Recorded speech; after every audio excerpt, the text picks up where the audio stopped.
నమస్కారం. ఈరోజు మనం ఓ భలే ఇంట్రెస్టింగ్ టాపిక్ గురించి మాట్లాడుకుందాం. పొద్దున్నే లేవగానే కాస్త చల్లగా అనిపించటం, మధ్యాహ్నం అయ్యేసరికి ఎండ దంచి కొట్టడం, ఇవన్నీ మనకు రోజువారీ అనుభవాలే. కాని ఈ ఫీలింగ్స్ని కరెక్ట్గా నంబర్స్లోకి ఎలా మారుస్తారో ఎప్పుడైనా ఆలోచించారా? రండి, ఈరోజు మనం వాతావరణాన్ని ఎలా కొలుస్తామో తెలుసుకుందాం. మార్సెల్ ప్రూస్ట్ చెప్పినట్లు వెదర్ మన మూడ్ని, మన ఆలోచనల్నే ఎంతగా మార్చేస్తుందో కదా. ఒక్కసారి చినుకులు పడితే వచ్చే ప్రశాంతత వేరు, మంచి ఎండ కాస్తే వచ్చే ఉత్సాహం వేరు. అయితే అసలు పాయింట్ ఇక్కడే మొదలవుతుంది. మనకు కలిగే చలి, వేడి, ఉక్కపోత ఇలాంటి ఫీలింగ్స్కి ఒక సైంటిఫిక్ రూపం ఎలా ఇవ్వగలం? అందరూ ఒప్పుకునే ఒక కొలమానమెలా తీసుకురాగలం? ఓ చిన్న ఉదాహరణ చూద్దాం. చెన్నైలో వర్షం తర్వాత కృష్ణన్కి చలిగా అనిపిస్తోందనుకోండి. అదే టెంపరేచర్ కాశ్మీర్లో ఉండే అమీర్కి చాలా హాయిగా, ఆహ్లాదకరంగా అనిపించొచ్చు. అంటే ఒకరి ఫీలింగ్ ఇంకొకరికి ఒకేలా ఉండదు. అందుకే మనందరికీ అర్థమయ్యే ఒక కామన్ లాంగ్వేజ్ కావాలి. సరే, మరి జర్నీ మొదలు పెడదామా?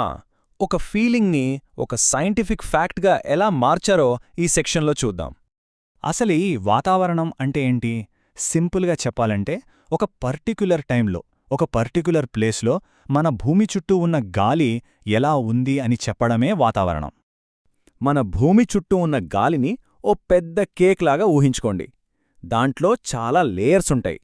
మనం ఉండేది, గాలి పీల్చుకునేది భూమికి దగ్గరగా ఉన్న మొదటి లేయర్లో. దీన్నే ట్రోపోస్ఫియర్ అంటారు. మేఘాలు, వర్షం, గాలి ఇలాంటివన్నీ ఇక్కడే జరుగుతాయి. రైట్.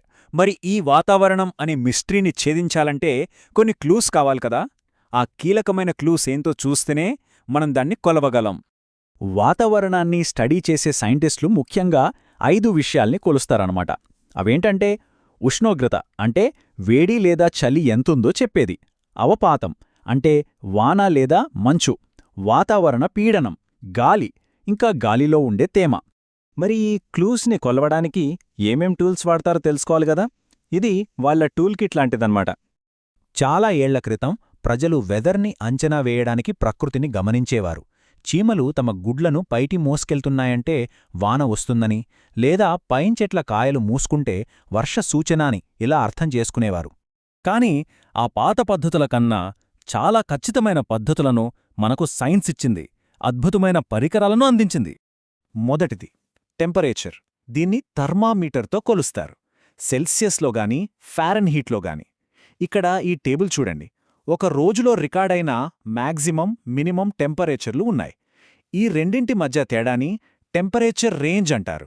ఇక వర్షం సంగతికొస్తే దాన్నెలా కొలుస్తారబ్బా? దీనికోసం రెయిన్ గేజ్ అనే చాలా సింపుల్ పరికరాన్ని వాడతారు. పడిన వాననీరు ఈ గరాటులోంచి ఓ సిలిండర్లోకి వెళుతుంది. ఆ సిలిండర్ మీద ఉన్న స్కేల్ని బట్టి ఎన్ని మిల్లీమీటర్ల వర్షం పడిందో ఈజీగా చెప్పేయొచ్చు. వాతావరణ పీడనం ఈ పేరు వినగానే కొంచెం కష్టంగా అనిపించొచ్చు, కాని చాలా సింపుల్. మన చుట్టూ ఉన్న గాలికి బరువుంటుంది కదా, ఆ బరువే ఈ పీడనం. మనం నేలమీద ఉన్నప్పుడు గాలి బరువు ఎక్కువగా ఉంటుంది.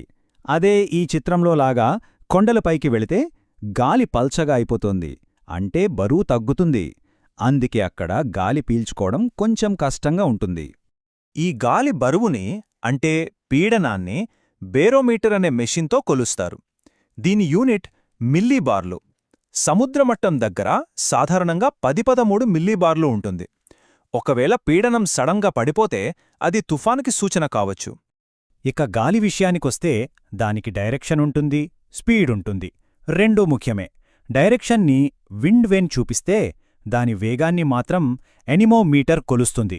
గాలి ఎంత గట్టిగా వీస్తే ఈ కప్పులు అంత స్పీడ్గా తిరుగుతాయన్నమాట.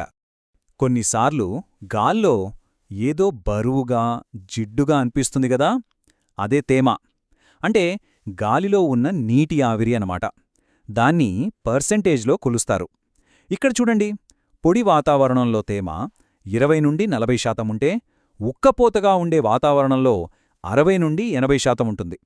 అదే 100% ఉంటే గాలి పూర్తిగా నీటి ఆవిరితో నిండిపోయిందని అర్థం. సరే, ఇప్పటిదాకా మనం ఒక్కోదాన్ని విడివిడిగా చూసాం. ఇప్పుడు వీటన్నిటినీ కలిపి ఒక కంప్లీట్ పిక్చర్ ఎలా వస్తుందో చూద్దాం. మనం ఇందాక మాట్లాడుకున్న టూల్స్ అన్నీ థర్మామీటర్, రెయిన్ గేజ్, బారోమీటర్ ఇవన్నీ ఒకే చోట పెడతారన్నమాట. ఆ ప్లేస్నే మనం వాతావరణ కేంద్రం, లేదా వెదర్ స్టేషన్ అని పిలుస్తాం. అయితే ఇక్కడే ఓ ట్విస్ట్ ఉంది. టెక్నాలజీ ఇంకా ముందుకెళ్ళిపోయింది. ఇప్పుడు మనకు ఆటోమేటెడ్ వెదర్ స్టేషన్లు వచ్చేశాయి. ఇవి సెన్సార్ల సహాయంతో ఆటోమేటిక్గా పనిచేస్తాయి.